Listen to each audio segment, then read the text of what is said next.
I want to start today with a question. What do you do when the thing that defined you, the activity that gave you identity, community, and joy, is taken away by pain? And then what happens when the path back isn't a surgery or a medication, but a practice 5,000 years old that you almost dismissed as something for elderly people in a park? That's where we're starting today. And I promise you, by the end of this conversation, you will never see slow movement the same way again. Welcome to the Wellness Bridge.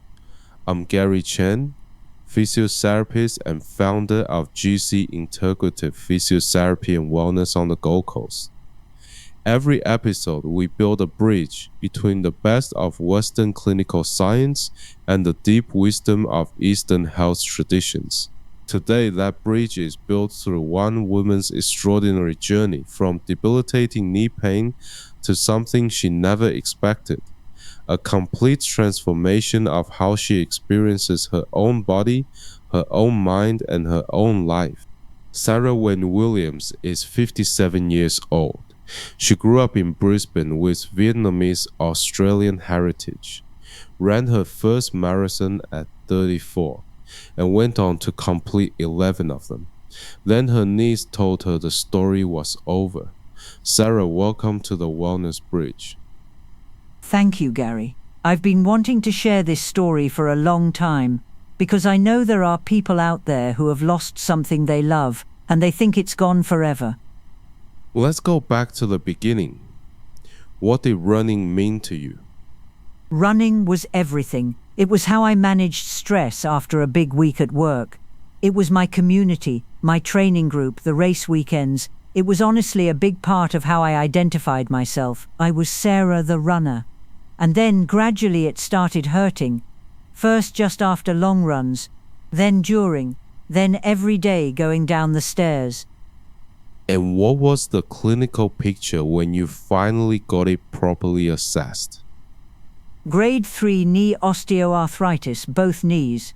The cartilage on my medial compartments had significantly worn down. My GP was kind about it. She said, "Look, your marathon days are probably behind you. We can manage the pain with anti-inflammatories, maybe look at cortisone injections." And I just remember sitting in the car afterwards crying because I felt like I had lost who I was. And that identity loss, I see that in my clinic all the time. It's not just physical pain, it's grief. Yes, that's exactly the word. Grief. So how did Tai Chi enter the picture? Because I'm guessing it wasn't your first instinct. Absolutely not. My sister had been suggesting it for years. I'd see the groups in the park and honestly my ego just dismissed it. I thought, that's for older people who can't do real exercise. I was still trying to find something that would let me run again. I tried hydrotherapy, Pilates, strength training, all helpful, but nothing was giving me my life back. And then a friend gave me a book about Eastern medicine and movement, and I read something that stopped me cold. It said, perhaps the problem isn't that you can't move fast anymore. Perhaps you've never learned to move well. That sentence changed everything. And this is where I want to bring in the science because what you experience has a really rigorous explanation now. In 2025, researchers from Harvard Medical School published a major white paper, a synthesis of an entire international conference on the science of Tai Chi and Qigong. And what they concluded is that this is not gentle exercise with some relaxation benefits. This is a whole person health intervention. When you say whole person, what does that mean clinically? It means it's working at every level simultaneously. A 2025 meta-analysis looking at 11 randomized controlled trials with over 700 participants found that Tai Chi significantly reduced knee pain measured on both the WOMAC scale and the visual analog scale compared to health education controls. And a separate 2025 analysis showed that for pain and function, the optimal protocol is long-term practice, more than 16 weeks, 3 times per week, which is exactly the prescription that traditional Tai Chi teachers have been giving for 5,000 years, by the way. I did not know there was that level of research behind it. Most people don't. And here's what really blew my mind. A 2024 systematic review published in Heart and Mind analyzed 23 studies and found that Tai Chi significantly increases what's called heart rate variability, HRV. Now, your audience might have heard of HRV through fitness trackers. It's the variation in time between your heartbeats. Higher HRV means your autonomic nervous system is resilient, adaptable, healthy. What the research found is that Tai Chi specifically increases something called high-frequency HRV power, which is a direct marker of vagal tone, of parasympathetic nervous system activity. Essentially, regular Tai Chi practice is literally rewiring your stress response system.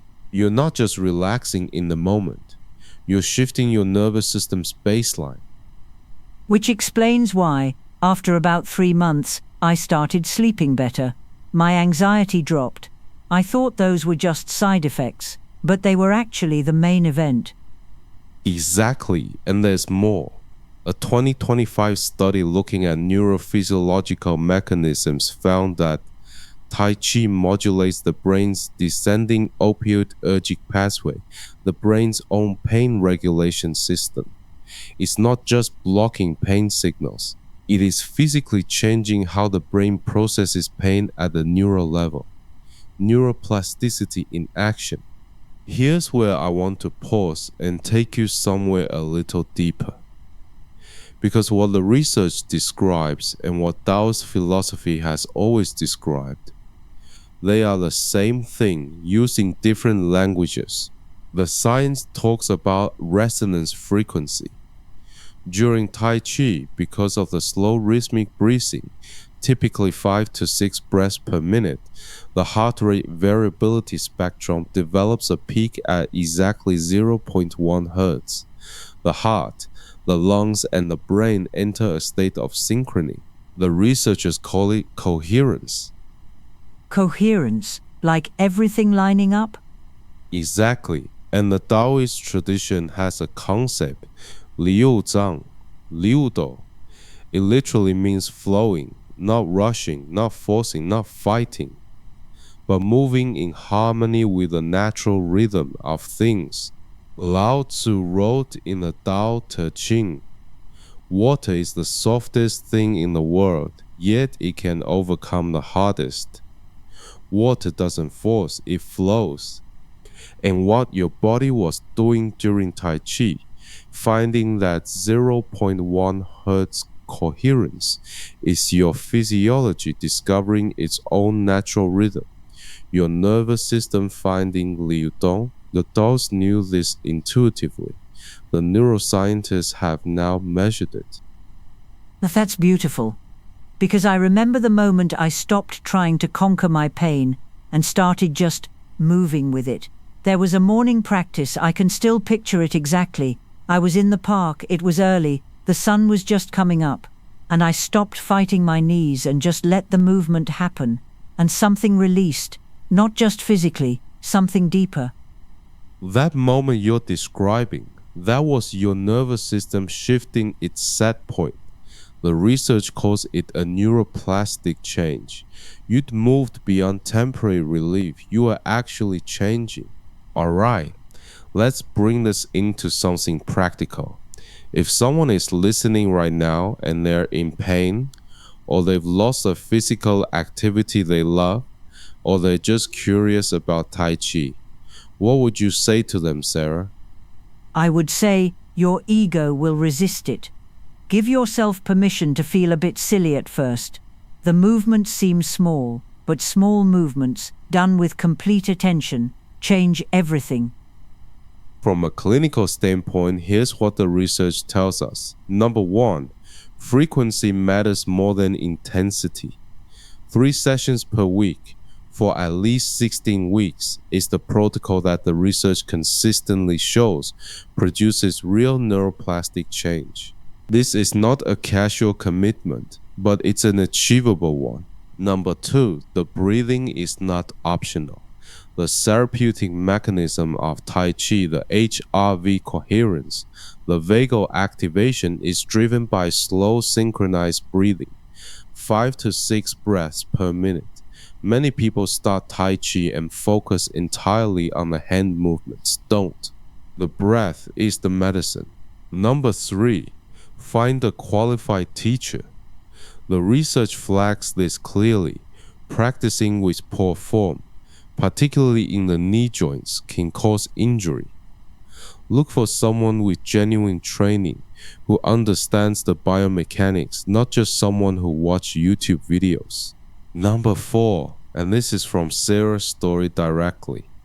Let go of the outcome. When you stop practicing in order to get somewhere, and stop practicing in order to be somewhere, that's when the shift happens. That's Liu Zong. And I'll add a 5th thing: be patient with the time scale.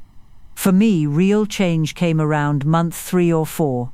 The research supports this. The neuroplastic reorganization of pain pathways takes time. Your brain is literally rebuilding circuits. You don't see that in a week. Sarah, before we close, where are you now? Not just physically, but in terms of who you are. I don't run marathons anymore, and I've made peace with that.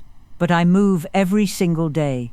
I practice Tai Chi 4 mornings a week in the park near my house, and I feel more in my body now, more alive, than I ever did running 40 kilometers on the weekend, because I'm not fighting anymore. I'm flowing. And that, to me, is the deepest teaching of Eastern movement traditions. The goal was never the marathon. The goal was never the performance. The goal was to be whole.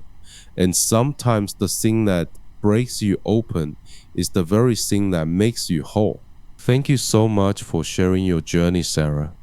You've given so many people listening today something they can act on, and something much bigger to think about. Thank you, Gary. Keep building those bridges. If today's episode resonated with you, please share it with someone you know who's navigating pain or grief or the loss of something they loved. Because sometimes the most important thing we can give another person is a story that says there is another way forward. I'm Gary Chen. This is the Wellness Bridge. Remember, together we find balance in one.